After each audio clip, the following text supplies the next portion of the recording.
Coffee is for leaders. The other thing about the robots are they're really good with absolute pristine movements, like precise movements that don't have to change. As soon as you have to think about altering something, changing something, moving something, redesigning something, that's where they begin to fall off the efficacy map for me. So yeah, I don't think anyone's going to be doing your hair or making your food anytime soon.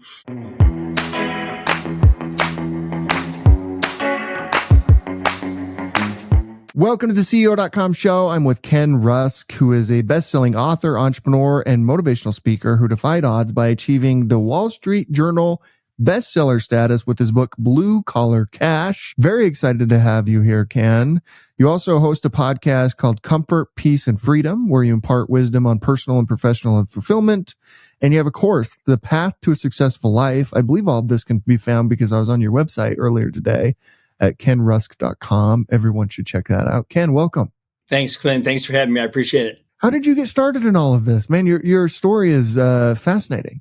Well, I guess they accused me of being a blue collar entrepreneur of sorts, whatever that is. And it was all kind of born out of necessity. I started working on culture, 38 years ago because we had to. I mean, we're a bunch of ditch diggers, proud as we can be. There was 6 of us, now there's 200 of us, and you can't get away with running a culturally inept organization if you're doing that kind of hard, laborious work. So it's funny because I have people that come to me now and say, "Oh, I guess I have to start working on this culture thing." And I'm like, well, I was doing it before culture was even cool. So it was kind of born out of the necessity of that. And here we are. So give us a sense for blue collar cash and why you think this is so important, particularly now. And I want to know why you think it's important, maybe even more so, because I think I have an argument as to why I think it might be more important in the age of AI.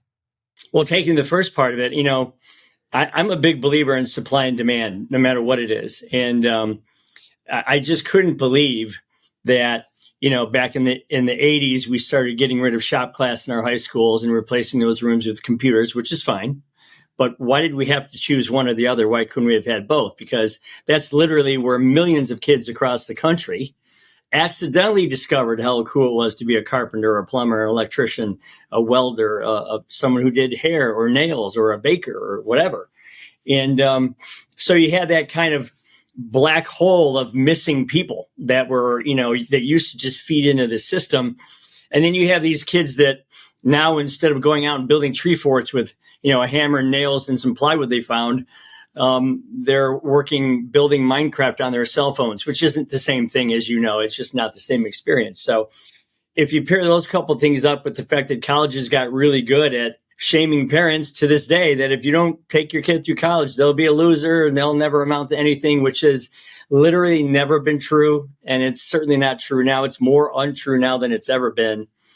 And that's all created this enormous supply and demand problem where, as where supply is low and demand is high, that's where the money goes. That is certainly what you're seeing today. And that's kind of like what I'm trying to talk about. I think you're dead right about the college thing. We're kind of now, it's pretty, it's not controversial to say hey, you don't need to go to college, but it should have never been controversial. Right? We should have been saying this in the 80s, the 90s, the 2000s, it is interesting that it's just now that we're waking up to this fact. And again, saying that you don't have to go to college is not the same thing as saying college is bad or you shouldn't go to college, right? Maybe you should, maybe you shouldn't, who knows? But absolutely, you have to go to college? No, that's never been true. I think you're dead right about that. Well, it's funny you say that because I have a lot of friends that are doctors and surgeons and lawyers and accountants and all that stuff. And hey, if you're going to operate on my shoulders so I can get back out on the golf course, Clint, I want you to know everything there is to know about a knife before you come at me with it. I get that. But notwithstanding those, job specific type of degrees, just to go to play beer pong for 4 years and come out and go, okay, now I'm in debt 80 to 100 grand and I have no prospects for the degree that I got. That's where I think colleges really kind of snowed us a little bit. And I think we were all just kind of asleep at the switch, from parents to guidance counselors to high schools. It was all, I'm so proud of my kid if he has a college degree. And that's crazy. I actually wrote an open letter to parents on my website. I said, I get it. I have a child, and, I remember when she was very small, you birthed your child, you clothed your child, you fed your child, you protected them, you raised them as much as you could. You tried to teach them what you could. And now for some reason, you think the only way that you can walk the earth and say, I'm a good parent, is if they have a 4-year degree on the wall. That's the part where I go sideways with that thinking, because I have a lot of friends that are all blue collar guys. They're all entrepreneurs. They're all just killing it. And those jobs haven't gone away. I mean, 167 million people working in our country, 77 million of those people do something with their hands to this very moment. And that's never gone away. So trying to shove everybody into school oversupplied that side, undersupplied our side, and now you're seeing the result of that. It is kind of funny to think about paying $100,000 to get really good at beer pong. I'm not sure. In your book and writing and of course, you talk a lot about the power of a clear vision and goal setting. How do you recommend leaders do this with their teams? Well, I looked at it only from my own experience, because I had to find a way to keep people long-term, loyal, interested, engaged, effective, and profitable, right? And driving. So I figured out a long time ago, companies are linear creatures, Clint. You have this input from the one side, there's people, there's product, there's raw materials, there's something that gets created or built, like a product or a service or a software or whatever. And then there's a price attached to that, and hopefully that thing is sold. And then once it's sold, it's installed and paid for, and then there's profit. Well, guess what? I'm standing as the leader at the end of that line every single time. So why wouldn't I want everybody in front of me, before me, involved in that process to win as much as they can for themselves? So you'll hear me say often, I've said this 100 times, I can't get what I want, nor can my company get what it wants or needs, until all of you get what you want for yourselves first. Because I'm a firm believer in the fact that if you have 200 people chasing something very personal for themselves within your 4 walls, those goals, those timed pathways, they will align with the corporate goals almost every time. And if those are on the same parallel track, that's where the beautiful thing called momentum happens. And then get out of the way, because your company's going to go a lot further than you can take it yourself. That's for sure. Go deeper on this idea of personal visions and how one might create that. So I think people react way too much in life. They think, well, if I go to high school and if I get good grades, and then if I get a scholarship, and if I go to college and get a degree, and then if I land this job, well, then I can start figuring how I want to live. Okay. I think that's completely backwards. I think we all kind of know what we want our life to look like as we start to go out into the world. I think we know what kind of house we'd like to have, what kind of cars we'd like to drive, what kind of sports we'd like to do, or hobbies. What kind of pet do we want? A dog or a cat? What color what would you name it? I think we all know what our vacations would look like. I think we would know what our charity would be if we had an extra $100 in our hand to give away. Our spirituality. I think we know all those things, and yet we don't trust ourselves to put that out there. We wait for society to tell us what to do, or to react to some stimulus or some expectation that somebody has of us. And I think that's where the difference lies. You can't work in our company unless you're chasing something personal for yourself. And so I just think we all have the ability. There's the whole half of our brain that we don't use. That's the creative, proactive, predictive, anticipatory side that we just don't use, the visual side. And it's because we're just busy reacting all day to everything. So once you realize that you are in control of what your best lived life and the design of that could be, it's kind of freeing, because now you're saying, so I don't have to listen to my uncle or my dad or my teacher, or I don't have to listen to society with what they want from me. I can trust myself to know what that is. So yeah, I teach people vision all day, every day, because without it, there is no destination. Without a destination, there's no path. Without a path, there's no anticipation. there's just kind of a boredom every Friday chase the paycheck life. And that's not the way we do it here. I think what you just described is probably why your book struck such a nerve and ended up on the bestseller list. What has the response been to your book from those who've read it and the various people that you coach? Give us a sense for kind of the results that have come from this. Well, there was 3 readers and I didn't expect one of them. So, people buying this book for their son or daughter who's 17 to 30 years old, that was easy. I mean, I figured that would happen, right? Parents or kids, taking the course together, showing their child to giving him or her the ability to trust themselves and their decisions. I think that was kind of what I was after. What I didn't expect was people calling me up and saying, well, I was a plumber in high school and in college. I went to college because my parents told me I had to. I've been 15 years in this cubicle on the 10th floor of this building selling medical supplies, and I'm miserable. So I quit that job and went back to being a plumber. I've never been happier, and I owe that to you. So they don't owe it to me. They don't. All I did was... You're probably making more money being a plumber too. Well, they are. And you know what else? They get that control thing too. They control their input, their output, the quality of the output. They control their day, their time, their schedule, and their financial gain. So that's a really big thing. The third reader, which I didn't expect, was this thing kind of got book clubbed by companies. They would buy copies of the book for their staff, and then they would read a chapter a week and sit down and talk about it.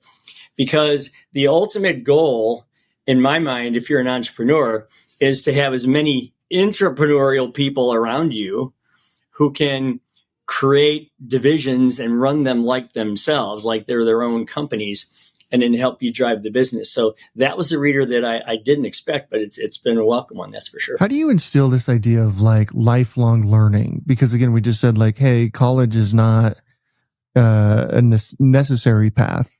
It probably never has been for a lot of jobs, majority of jobs, and majority of people, right? But we've kind of instilled that, but you're not saying like, don't learn, right? You're saying like instill this idea of like lifelong learning and hard work. How do you coach companies and leaders to do that? Well, let's assume that I dumped a 1,000-piece puzzle on your table right now, and I asked you to put it together. And the first thing you would say is, okay, well, where's the box cover? And I would say, nope, I'm sorry, I'm taking the box cover away. You would have an awfully difficult time building that puzzle, other than probably the framework where all the one edges are square, right? And there's a reason for that. I've been told that to build a 1,000-piece puzzle, you look at that box cover 100,000 times.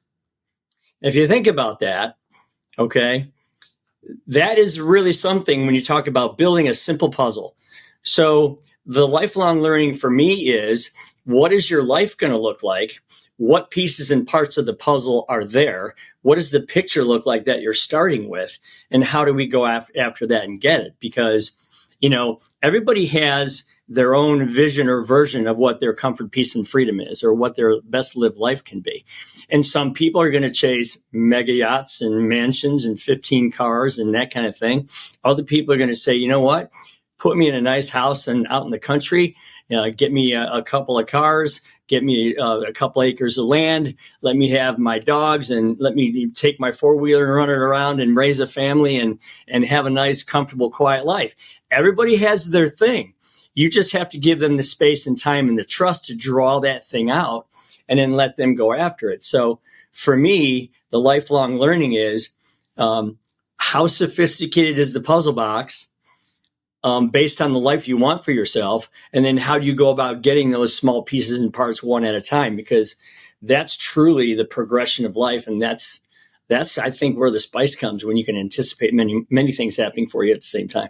So how do you coach folks to focus on what truly matters and not compare themselves to others or attach their identity to things or things that in particular have no particular value to them other than they've been told that should hold value to them? Well, first off, I live by one rule, and that is he or she who dies with the most memories wins. Okay. So I think, whether it's a car or a motorcycle or a jet ski, or whether it's a house or whether it's a piece of land or whether it's a relationship or a pet or whatever, you have those things to create memories with you and your family. And so from that's what it's always been about. If I swung my camera around, you'd see nothing but memories of things that I've done, places I've gone, people I've been with. And that to me is all of it. So if I could get into somebody's head and say, who do you really see yourself being?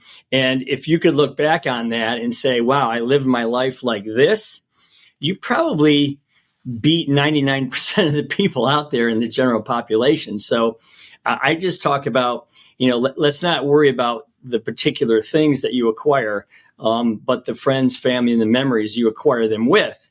That's most important. Give me a sense for your take on AI. Everyone's obviously really worried it's going to take everybody's jobs. It seems to be taking white collar jobs. It seems to only be making only blue collar jobs more valuable. Honestly, we'll see if that trend continues, right? But how are you thinking about it? Well, I think it's going to be a really long time before a robot drives a pickup truck into your front yard and pulls out a pine tree and plants it next to your house. I think that's going to be a while. The other thing about the robots they're really good with absolute pristine movements, like precise movements that don't have to change. As soon as you have to think about altering something, changing something, moving something, redesigning something, that's where they begin to fall off the efficacy map for me. So yeah, I don't think anyone's going to be doing your hair or making your food anytime soon in that respect, especially when it comes to thinking, designing, the art form of what you're doing. I think we're a long way away from that. It could surprise me though. I mean, who knows what these things are capable of? I know that when I ask it a question sometimes and it gives me an answer, I'm like, wow, that's pretty impressive stuff. So, but yeah, I don't necessarily think it's going to get into a lot of blue collar stuff that quickly. If anything, it might enhance what we do already, kind of like the nail gun did to the hammer. Okay. It'll enhance what we do, but I'm not so sure it's going to take what we do anytime soon. Tell us about your course and how you got started doing that. You have a black background, and I love that because I love the contrast of what I see in you there. It's awesome. A lot of people have backgrounds where they have a bunch of books on the shelf, So sometimes I'll just say, hey, off camera, that book on the third one on the left, what's that book? And what's it about? Oh, I love that book. I read. How did that book change your life? Like immediately after you read it? Well, I don't know, but it was a good book. So that kind of scared me because I never wanted my book to just be one of the crowd, one of the many holding up your shelf, So I knew that it took at least 3 or 4 times of saying something or 5 times of saying something to really imprint it into somebody's mind. So I wanted people to read the book. And then I wanted them to take the course, which is a really simple course. It's 8 sessions. They're about 45 minutes a session. You see me. It's all online. But I really teach you how to start thinking differently about your life, how to design your life starting this afternoon, not like next week or like today. And, it's a simple thing. I think it's $179. I donate that money to first responders, kids, and Gold Star families and that kind of thing. So it's not a money thing for me. I wanted to make sure that my book actually worked its way into your soul and into your actions. And so I kind of hold you accountable by doing it that way. What motivated you to donate that money? That's interesting. If you think about people that go to war on our behalf, okay, a lot of times they'll come home and they'll say, yesterday I was driving a M1 Abrams tank lobbing bombs at people or targets. And today I'm staying in a grocery store buying peanut butter and jelly. And I don't know what the hell I'm going to do with my life. I could not fathom that happening because we're losing 33 people a day to suicide every day. And depression, that doesn't even count the depression, the confusion, the frustration, the anxiety. So I was thinking to myself, wait a minute. So if you're going into the armed services, can't you know that you're going to be an electrician before you go into the armed services? Can't you know that you can kind of keep that in your mind as you're going through your service and in your spare time, be reading up on those things. And then when you get out, you automatically know you're going to start your electric company. Okay. You're going to start your electrician's business. Isn't that a much clearer, more concise pathway than coming out and going, well, now what? I was this person yesterday and here I am today. So I really wanted to end the confusion, the anxiety, the what if, by just positioning people to have this course in this book and know that you are respected, you're not stigmatized, you are absolutely loved, and you're being thanked for what you've done. And we want your mind to be right when it comes back to, so you can get down to business and just start living your life. What do you want your legacy to be?